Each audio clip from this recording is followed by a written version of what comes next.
Dear PC people, welcome to cherries kitchen. ఈరోజు మనం ఎంతో టేస్టీగా ఉండే ఎగ్ బిర్యానీని ఎలా తయారు చేసుకోవాలో చూద్దాం. ఇలా నా స్టైల్లో ఒకసారి చేసి చూడండి, టేస్ట్ అదిరిపోద్ది. ఫస్ట్ టైం చేసే వాళ్ళైనా చాలా ఈజీగా టేస్టీగా చేసేయచ్చు. దీనికోసం ముందుగా ఒక గిన్నెలోకి 3 కప్పుల రైస్ని తీసుకోవాలి. ఇప్పుడు శుభ్రంగా వాష్ చేసుకొని వాటర్ వేసి నానబెట్టుకోవాలి. తర్వాత స్టవ్ వెలిగించుకొని ఒక ప్యాన్ పెట్టుకోవాలి. ఇందులోకి కొంచెం ఆయిల్ని వేసుకోవాలి. కొద్దిగా పసుపు, ఉప్పు మరియు కారం ఈ 3 వేసుకొని మనం ముందుగా బాయిల్ చేసి పక్కన పెట్టుకున్న ఎగ్స్ని కూడా కట్ చేసి తీసుకోవాలి. ఈ విధంగా సగానికి కట్ చేసి బాగా కలుపుకోవాలి. ఇవన్నీ బాగా ఫ్రై అయిన తర్వాత ఒక ప్లేట్లోకి తీసుకొని పక్కన పెట్టుకుందాం. ఇప్పుడు ఇదే ప్యాన్లోకి ఇంకొంచెం ఆయిల్ని తీసుకోవాలి. ఇందులోకి 1 టీ స్పూన్ ఆవాలు వేసుకొని ఆవాలు చిటపటలాడేంత వరకు వేయించాలి. తరువాత ఒక బిర్యానీ ఆకు, ఒక స్టార్ అనాస, జీలకర్ర, కొంచెం చెక్క, 2 లవంగాలు, కొంచెం సొంపు, కొన్ని జీడిపప్పులు తీసుకొని ఇందులో వేసి బాగా ఫ్రై చేయాలి. తరువాత మనం మీడియం సైజ్ ఆనియన్స్ని 2 తీసుకున్నామండి. ఇవి చిన్న చిన్న ముక్కలుగా కట్ చేసుకొని ఇందులో వేసుకొని ఫ్రై చేసుకోవాలి.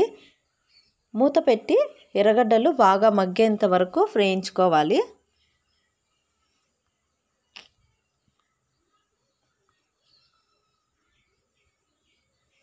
తర్వాత 1/2 కప్పు పచ్చిమిర్చిని కూడా వేసుకొని బాగా ఫ్రై చేయాలి.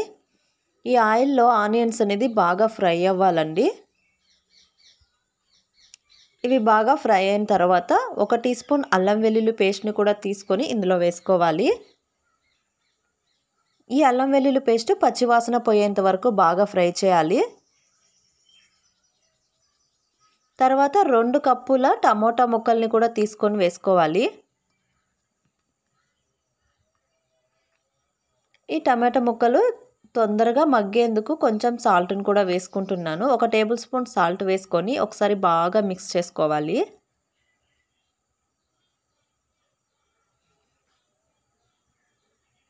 ఇప్పుడు మూత పెట్టి స్టవ్ని లో ఫ్లేమ్లో పెట్టి ఉడికించుకోవాలి. చూసారు కదా, టమోటా ఇలా బాగా మగ్గిపోవాలి.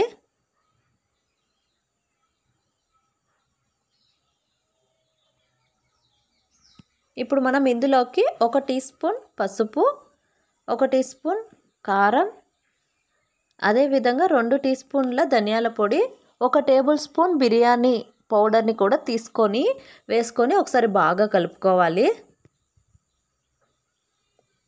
తర్వాత 1/2 కప్పు పెరుగుని తీసుకొని యాడ్ చేసుకుంటున్నాను. ఈ పెరుగు వేసిన తర్వాత బాగా మిక్స్ చేసుకోవాలి. స్టవ్ని లో ఫ్లేమ్లో పెట్టి కొద్దిసేపు బాగా ఇలా కలుపుకోవాలి. ఈ విధంగా పెరుగంతా మిక్స్ అయిన తర్వాత కసూరి మేతిని కొంచెం లైట్గా చల్లుకోండి. ఇది పూర్తిగా ఆప్షనల్. తర్వాత మనం నానబెట్టుకున్న రైస్ని తీసుకొని వేసుకోవాలి. తర్వాత బాగా మిక్స్ చేసుకోవాలి. ఇప్పుడు మనం వాటర్ని తీసుకోవాలి. 1:2 అంటే 1 గ్లాస్కి 2 గ్లాసుల వాటర్ని తీసుకోవాలి. ఇక్కడ మనం 3 కప్పులు తీసుకున్నాం కాబట్టి 6 కప్పుల వాటర్ని తీసుకున్నాను.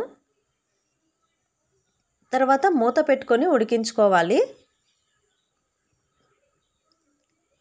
ఇలా మధ్య మధ్యలో అడుగంటకుండా కలుపుకుంటూ ఉడికించుకోవాలి. తర్వాత రైస్ అనేది 90% ఉడికిన తర్వాత ఇప్పుడు మనం ఎగ్స్ని తీసుకొని ఎగ్స్ అన్నీ పైన పెట్టుకోవాలి. తర్వాత స్టవ్ని లో ఫ్లేమ్లో పెట్టి ఒక 5 మినిట్స్ ఉడికించుకోవాలి. చూసారు కదా, రైస్ అనేది పర్ఫెక్ట్గా ఉడికిపోయింది. టేస్ట్ అయితే సూపర్గా ఉంది. మీరు కూడా ఒకసారి ట్రై చేసి ఎలా ఉందో కమెంట్ చేయండి. నా వీడియోస్ మీకు నచ్చినట్లయితే సబ్స్క్రైబ్ చేసి లైక్ చేయండి.